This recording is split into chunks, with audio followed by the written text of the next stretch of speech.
নমস্কাৰ আপোনালোক সকলোকে আমাৰ আন এটি ভিডিঅ'লৈ স্বাগতম জনালোঁ আৰু আজিৰ ভিডিঅ'ত মই আপোনালোকক এটা পানী সিঁচা মটৰ বনাই দেখুৱাম।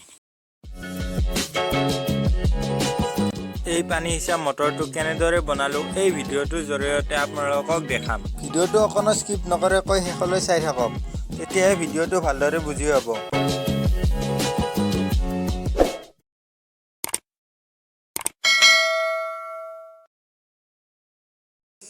আপোনালোকে প্ৰথমতে এনেকুৱা ধৰণৰ দুটা বটলৰ সাঁফৰ ল'ব। মই ইয়াত চিন দিয়া ধৰণে এই বটলৰ সাঁফৰ দুটা কাটি ল'লোঁ। এতিয়া মই ইয়াত এটা ফুটা কৰি দিছোঁ আইৰণৰ সহায়ত। এতিয়া এটা 3.7 ভল্টৰ DC মটৰ এই ফুটাটোত লগাই দিছোঁ। এতিয়া মই এই সাঁফৰটো এটা ফুটা কৰি ল'লোঁ।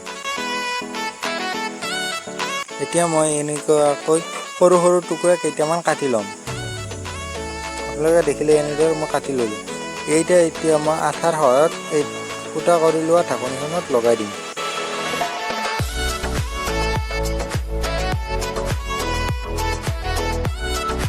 আপোনালোকে দেখিলে যে গোটেইখিনি মই ভালদৰে আঠা লগাই দিলোঁ। এতিয়া মই মটৰটোৰ সন্মুখত এটা হুইল লগাই দিলোঁ আৰু সেই হুইলটোৰ ওপৰত এইটো এনেদৰে আঠা লগাই দিলোঁ। এতিয়া মই আন এখন ঢাকনি লৈছোঁ, সেই ঢাকনিখন এনেদৰে আইৰণেৰে ফুটা কৰি দিছোঁ। ফুটা কৰি উঠি সেই ঢাকনিখন ইয়াত এনেদৰে আঠা লগাই উঠি ইয়াত আইৰণেৰে আৰু এটা অকণমান বেঁকাকৈ ফুটা কৰি দিছোঁ। ইয়াত এতিয়া গ্লুগানৰ সহায়ত আঠা মাৰি দিম।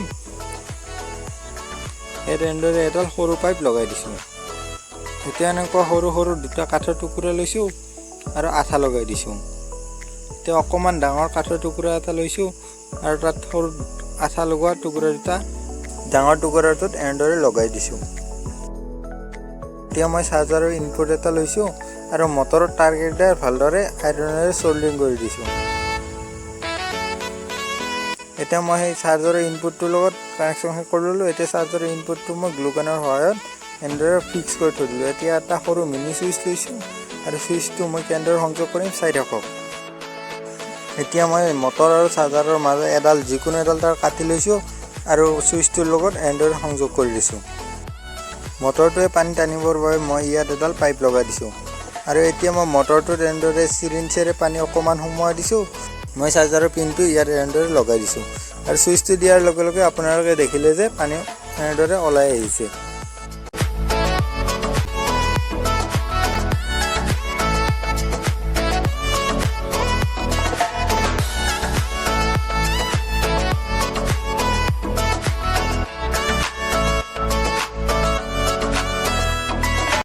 ভিডিঅ'টো শেষলৈ চোৱাৰ বাবে ধন্যবাদ। যদি ভিডিঅ'টো চাই ভাল লাগিলে লাইক কৰিব, কমেণ্ট কৰিব, ভিডিঅ'টো সকলোৰে মাজত শ্বেয়াৰ কৰিব। এনেকুৱা ভিডিঅ'সমূহ পাই থাকিবলৈ আমাৰ চেনেলটো ছাবস্ক্ৰাইব কৰি কাষতে থকা বেল আইকনটো দবাই দিব।